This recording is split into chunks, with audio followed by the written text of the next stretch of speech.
तर आज आपण मैदा किंवा साखरेचा वापर न करता अतिशय healthy Christmas special plum cake कसा बनवायचा ते पाहणार आहोत।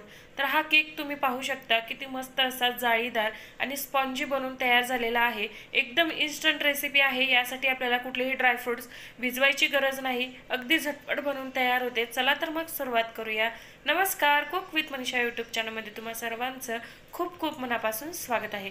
रेसिपी सुरू करण्याआधी तुम्हाला एक निवेदन आहे, तुम्हाला जर आजची ही रेसिपी आवडली तर एक लाईक नक्की करा। चॅनलवर नवीन असाल तर सबस्क्राइब करून बाजूचं बेल आयकन क्लिक करा, त्याने माझ्या व्हिडिओचं प्रत्येक नोटिफिकेशन सगळ्यात आधी तुमच्या मोबाईलवरती येईल। तर सगळ्यात आधी आपण यासाठी लागणारे साहित्य पाहून घेऊया। तर इथे मी काजू घेतलेले आहेत, काजूचे असे मी छोटे तुकडे करून घेतलेत। त्यानंतर काळे मनुके घेतलेत, काळे मनुके सुद्धा एकाचे 2 करून घ्यायचेत। इथे मी बदाम घेतलेले आहेत, बदाम सुद्धा आपल्याला छोटे तुकडे करून घ्यायचे आहेत। त्यानंतर पिवळे मनुके सुद्धा एकाचे 2 करून घेतले। त्यानंतर इथे मी मगज बी घेतलेले आहेत आणि मिक्स टूटी फ्रुटी घेतलेली आहे। तर आता हे संपूर्ण साहित्य आपल्याला एका कपाने मोजून घ्यायचं आहे। तर घेताना मी हे संपूर्ण साहित्य 3-3 टेबलस्पून असं मोजून घेतलेलं आहे। तरी देखील एक अंदाज येण्यासाठी हे संपूर्ण सुकामेवा मी तुम्हाला एका कपाने सुद्धा मोजून दाखवते। तर हा संपूर्ण सुकामेवा ह्या कपामध्ये मोजून घेतल्यानंतर पाऊण कप असा हा भरलेला आहे। यातले कुठलाही सुकामेवा तुमच्याकडे जर नसेल तर तुम्ही स्किप करू शकता किंवा आणखीन कुठला ऍड करायचा असेल तर ऍड सुद्धा करून घेऊ शकता। तर इथे आपली पहिली स्टेप झालेली आहे। तर दुसऱ्या स्टेपमध्ये इथे आपल्याला अर्धा कप गूळ एका कढईमध्ये काढून घ्यायचा आहे। त्यामध्ये 3 टेबलस्पून पाणी घालायचं आहे आणि आता हा गूळ आपल्याला संपूर्णपणे वितळवून घ्यायचा आहे। लक्षात ठेवा, इथे आपल्याला कुठलीही चासणी वगैरे अजिबात बनवायची नाही, फक्त हा गूळ आपल्याला ह्या पाण्यामध्ये वितळवून घ्यायचा आहे।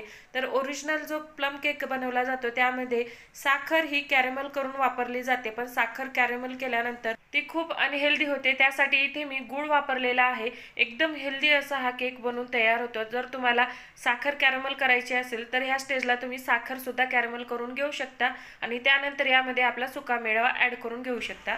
तर इथे पहा, इथे आपला जो गूळ आहे तो संपूर्णपणे वितळलेला आहे। त्यानंतर यामध्ये आपण जो सुकामेवा घेतला होता तो ऍड केला। तर आता हा सुकामेवा आपल्याला या गुळाच्या पाण्यामध्ये हलकासा मऊसर होईपर्यंत शिजवून घ्यायचा आहे।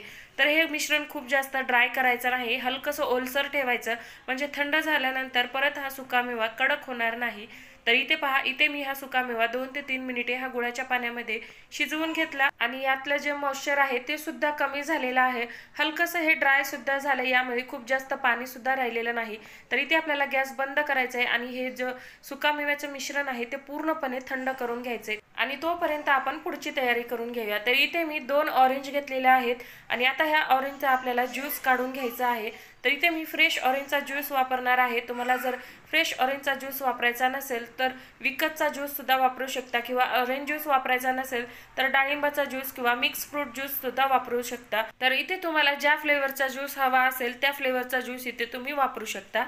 तर इथे पहा, इथे आपला अर्धा कप असा हा बरोबर ऑरेंज ज्यूस निघालेला आहे। तर इथे तुम्ही कुठलाही ज्यूस वापरा, अर्धा कपच वापरायचा आहे। त्यानंतर इथे आपल्याला एका बाउलमध्ये पाव कप तेल घ्यायचं आहे। तर इथे तुम्ही कुठलंही तेल घेऊ शकता, फक्त ह्या तेलाचा वास येणार नाही अशा पद्धतीचं तेल घ्यायचं आहे। तेलाऐवजी तुम्ही पाव कप बटर किंवा पाव कप तूप सुद्धा वापरू शकता। त्यानंतर यामध्ये 1/3 कप म्हणजे पाऊण कप इथे आपल्याला दूध घालायचं आहे आणि आता आपल्याला हे तेल आणि दूध जे आहे ते छान असं एकजीव करून घ्यायचे। विस्करच्या सहाय्याने किंवा एखाद्या चमच्याच्या सहाय्याने छान असं मिक्स करून घ्यायचे, म्हणजे एकसंध होतं। आणि त्यानंतर यामध्ये आपल्याला पीठ ऍड करून घ्यायचं आहे।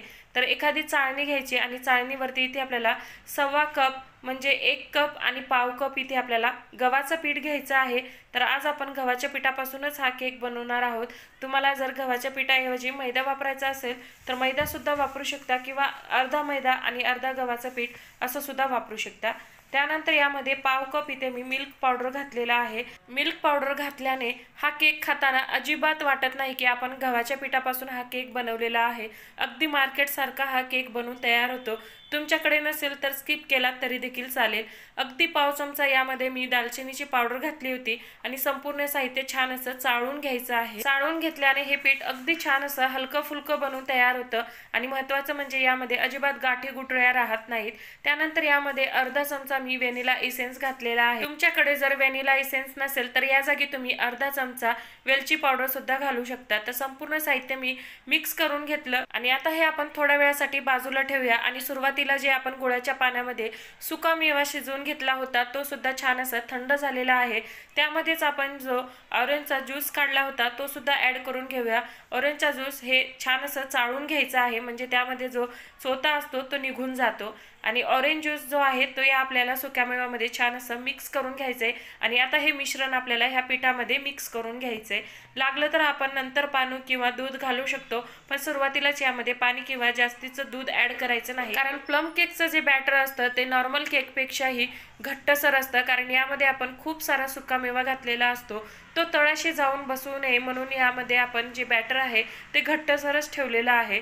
तर इथे पहा, इथे आपलं जे मिश्रण आहे छान असं मिक्स करून झालेलं आहे, तरी देखील हे मिश्रण खूप जास्त घट्टसर वाटतंय। त्यासाठी यामध्ये मी आणखीन पाव कप पाणी घेतलं, त्यातलं थोडं थोडं पाणी आपण यामध्ये ॲड करून घेणार आहोत। एकाच वेळी खूप जास्त पाणी ॲड करायचं नाही, थोडं थोडं लागेल तसं आपल्याला यामध्ये पाणी ॲड करून घ्यायचं आहे। तर तुम्ही बघू शकाल नंतर मी यामध्ये पाव कप पाणी हे ॲड करून घेतलेलं आहे। पाण्याऐवजी इथे तुम्ही दुधाचा सुद्धा वापर करू शकता। तर इथे तुम्ही बघू शकता, इथे आपलं छान असं परफेक्ट असं बॅटर तयार झालेलं आहे। याची कन्सिस्टन्सी तुम्ही पाहू शकता। तर सगळ्यात शेवटी आता यामध्ये आपल्याला 1 टीस्पून म्हणजेच 1 चमचा इथे आपल्याला बेकिंग पावडर घालायची आहे आणि 1/4 टीस्पून म्हणजेच पाव चमचा इथे आपल्याला खायचा सोडा घालायचा आहे। आणि जर समजा तुमच्याकडे ह्या दोन्हीपैकी एकही वस्तू नसेल तर तुम्ही यामध्ये 1 इनोचा सॅशे ॲड करून घेऊ शकता।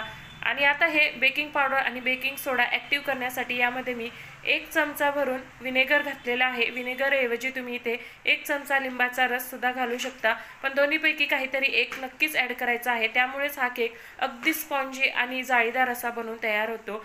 आणि विनेगर ॲड केल्यानंतर हे मिश्रण आपल्याला अगदी फटाफट मिक्स करून घ्यायचं आहे, खूप जास्त वेळ असंच ठेवायचं नाही। आणि मिश्रणामध्ये बेकिंग पावडर आणि बेकिंग सोडा मिक्स करत असताना एकाच दिशेने फिरवत मिक्स करायचं आहे, उलट्या दिशेने अजिबात फिरवायचं नाही। तर इथे पहा, इथे आपलं केकचं बॅटर जे आहे किती छान असं फुलून डब्बल झालेलं आहे। लगेचच आपल्याला हे एका तेल लावून ग्रीस केलेल्या डब्यामध्ये ओतून घ्यायचं आहे। तर बेकिंग पावडर आणि बेकिंग सोडा मिक्स केल्यानंतर हे मिश्रण असंच खूप जास्त वेळ ठेवायचं नाही, लगेचच हे आपल्याला तेल लावून ग्रीस केलेल्या डब्यामध्ये ॲड करून घ्यायचं आहे। तर इथे मी एक स्टीलचा डब्बा घेतलेला आहे, त्याला मी तेलाने ग्रीस करून घेतलं आणि शेवटी मी यामध्ये बटर पेपर घातलेला आहे। तर संपूर्ण बॅटर यामध्ये ओतून घेतल्यानंतर छान असं ह्या डब्याला टॅप करून घ्यायचं, म्हणजे यामध्ये जे एक्स्ट्राचे एअर बबल्स असतील तर ते निघून जातात आणि सर्व बाजूनी एकसारखा केक बेक होतो। तर आता हा केक आपण छान असा डेकोरेट करून घेऊया। डेकोरेट करण्यासाठी यावरती आपण सुकामेवा ॲड केलेला आहे, तर तुमच्या आवडीचा सुकामेवा तुम्ही यावरती ॲड करून घेऊ शकता। क्रिसमस स्पेशल प्लम केक बनवतोय त्यासाठी यामध्ये भरपूर असा सुकामेवा घातला जातो, ह्यामुळेच हा केक जाणला जातो। आणि हा केक तुम्ही मार्केटमधून जर विकत आणला तर तो खूप महाग भेटतो आणि घरी बनवला तर थोडंफार स्वस्तामध्ये हा बनला जातो आणि एकदम हेल्दी असा बनवून तयार होतो। यामध्ये आपण मैदा किंवा साखर अजिबात वापरलेला नाही। तर इथे तुम्ही बघू शकाल पूर्ण सुकामेवा मी यावरती छान असा डेकोरेट करून घेतलेला आहे। सर्वात शेवटी यावरती थोडीशी टुटी फ्रुटी घालून घेऊया। ही प्रोसेस आपल्याला खूप लवकर करायची आहे। तर इथे आपलं हे छान असं डेकोरेशन करून झालेलं आहे। तर एका बाजूला मी गॅसवरती तवा गरम करायला ठेवलेला आहे, म्हणजे प्रीहीट करायला ठेवलेला आहे। तर आजचा हा केक आपण ओव्हन किंवा कढई कुकरचा अजिबात वापर न करता डायरेक्ट तव्यावरच बनवणार आहोत। तर इथे एक आपण जाड तवा गरम करायला ठेवला, त्यावरती एक स्टँड ठेवायचा आहे, त्यावरती हा आपल्याला केकचा डब्बा ठेवायचा आहे आणि झाकण लावून हा केक आपल्याला 45 ते 50 मिनिटासाठी बेक करून घ्यायचा आहे। बेक करत असताना गॅसची फ्लेम अगदी कमी ठेवायची आणि कमी गॅसवर एक 50 मिनिटे आपल्याला हा केक बेक करून घ्यायचा आहे।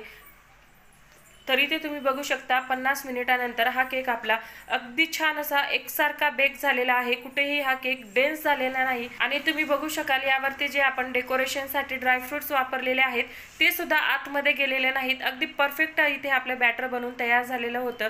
तर मध्यभागी आणि साईडला एक वेळेस चाकू घालून पाहायचा, चाकू जर क्लीन निघाला तर समजायचं की इथे आपला केक अगदी छान असा बेक झालेला आहे। गॅस बंद करायचा, केकचा डबा खाली काढून घ्यायचा आहे, वरती एक रुमाल ठेवायचा आणि अर्धा ते पाऊण तासासाठी हे आपल्याला असंच ठेवून द्यायचं आहे, म्हणजे केक हा पूर्णपणे थंड होईल। आणि इथे पहा, इथे आपला हा केक आहे जो पूर्णपणे थंड झालेला आहे।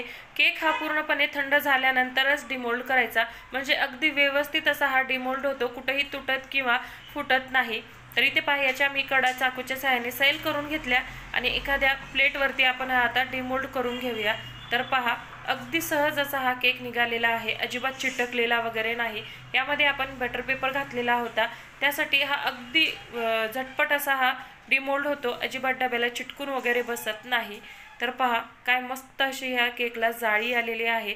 तर थोडंसं एका बाजूला हे थोडंसं डार्क झालेलं आहे, तुम्हाला वाटेल हा करपलेला आहे, पण अजिबात नाही, थोडासा डार्क झालाय। पण केक पहा काय मस्त असा जाळीदार आणि संपूर्ण बाजूने एकसारखा असा कलर आलेला आहे।